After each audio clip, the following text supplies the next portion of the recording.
Brexit deal that was agreed just a few weeks ago are having a dramatic effect in one part of the UK, in particular Northern Ireland, with checks on goods travelling from Great Britain causing severe disruption and in some cases even shortages in shops. Tensions, of course, have ramped up further after the EU threatened last week to use a clause in the Brexit deal to impose a border between Ireland and Northern Ireland to block vaccine exports. Well, let's talk about more on that. We're joined from Dublin by the leader of Sinn Féin, Mary Lou McDonald. Thank you very much for being with us. There's growing concern about these checks between Great Britain and Northern Ireland. How bad is the situation? Well, a very good morning to you, Sophie. And as you say, Brexit had dominated very much the political conversation, not just across Britain and Ireland, but of course across the continent and the globe. And the reality is that the deal, the final withdrawal deal, was only struck very, very much at the 11th hour. There are specific protections for Ireland. They are absolutely necessary to protect our all-Ireland economy, to protect our political infrastructure, our peace process and so on. And it is fair to say that 6 weeks on, that there are some teething problems and difficulties with the application of that protocol. So really what needs to happen is a sensible, informed conversation between the British government on the one hand, the European Commission and institutions on the other. And the flexibilities and mechanisms envisaged in the protocol need to be used to iron out and mitigate those initial problems. But it also has to be said, Sophie, that Brexit was never a good idea. We argued strongly against it. We advised very strongly that there would be disruption, that there would be difficulties.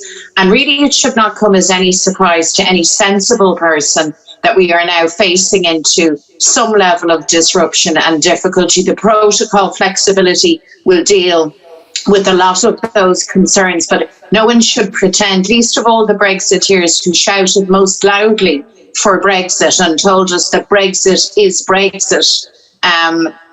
They should not be surprised at the fact that Brexit is disruptive. Brexit is bad news for Ireland. And of course, it creates these kind of trading difficulties. I also noticed... We do know, of course, your position on Brexit very strong, but at the same time, now that Brexit has happened, just to kind of look at what can be done to try and mitigate the issue as at the border and with the movement of goods. Do you think the grace period should be extended, as some has called for, to the grace period for checks on goods? Well, Mr. Šefčovič from the European Commission will be in London during the week. He will meet with Mr. Gove.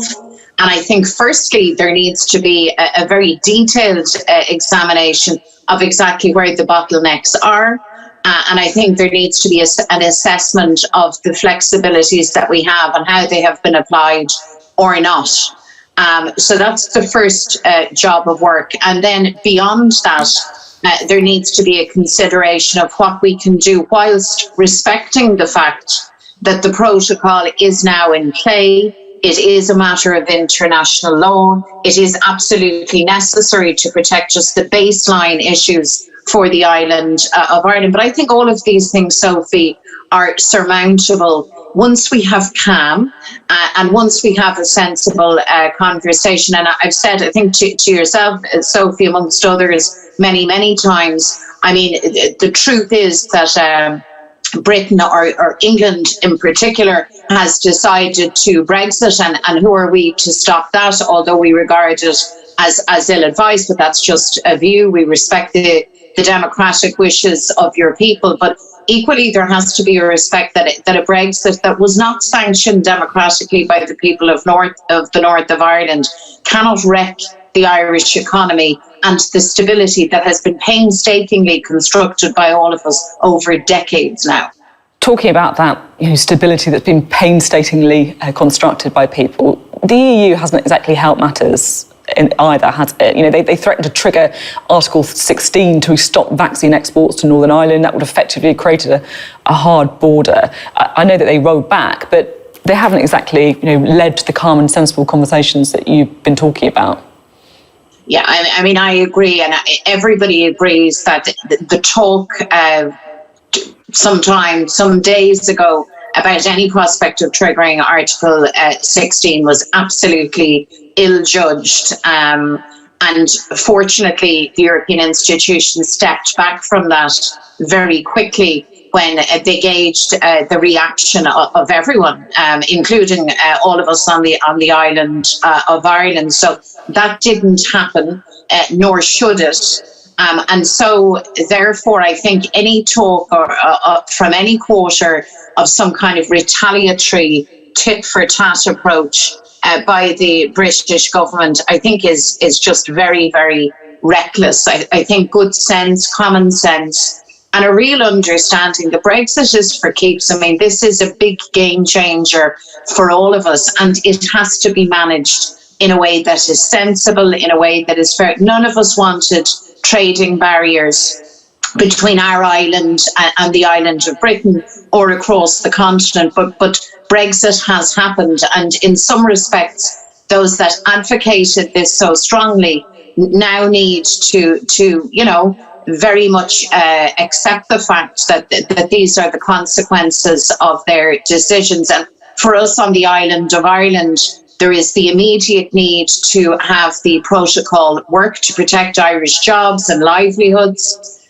to secure the infrastructure of our peace process, but also looking ahead, Sophie, we face into a very interesting and a very challenging time ahead for all of our people, because the constitutional question on the island of Ireland is now live. The issue of partition and the border on our island almost a century on. And that's something that the British and Irish political system need to step our way through very carefully, because we need to create the ground and the plan now for an orderly, peaceful, democratic, constitutional change and Irish representation. Okay. Just finally, the UK's ordered around 400 million doses of vaccines against COVID-19. Given the, shall we say, quite slow pace of the EU's own vaccine rollout, would you like to see any excess doses coming to Ireland?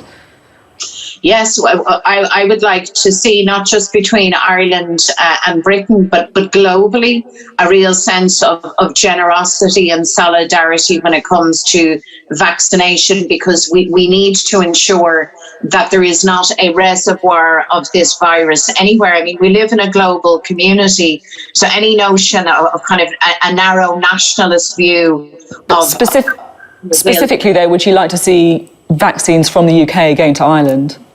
Well, certainly if there is an excess of supply in Britain, and if there is a capacity for that to be shared with Ireland at some point, well, yes, of course, absolutely. The project here is to get people vaccinated, and this is, as I heard your previous contributor remark, this is a race against this virus and against death. So yes, I think a spirit of fairness and generosity needs to prevail in this, my goodness, above all other issues. So yes is the answer. And if the scenario, by the way, Sophie, were vice versa, I would expect that a similar generosity would be afforded to the British people, because the virus doesn't care about politics or borders or any of these things, and we all share the same human biology. And it is so important that the incredible work that has been done by scientists internationally, including at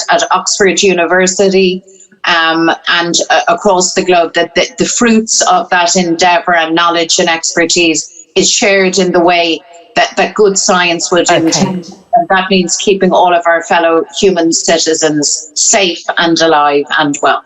Okay, thank you very much for being on the programme this morning. Thank you.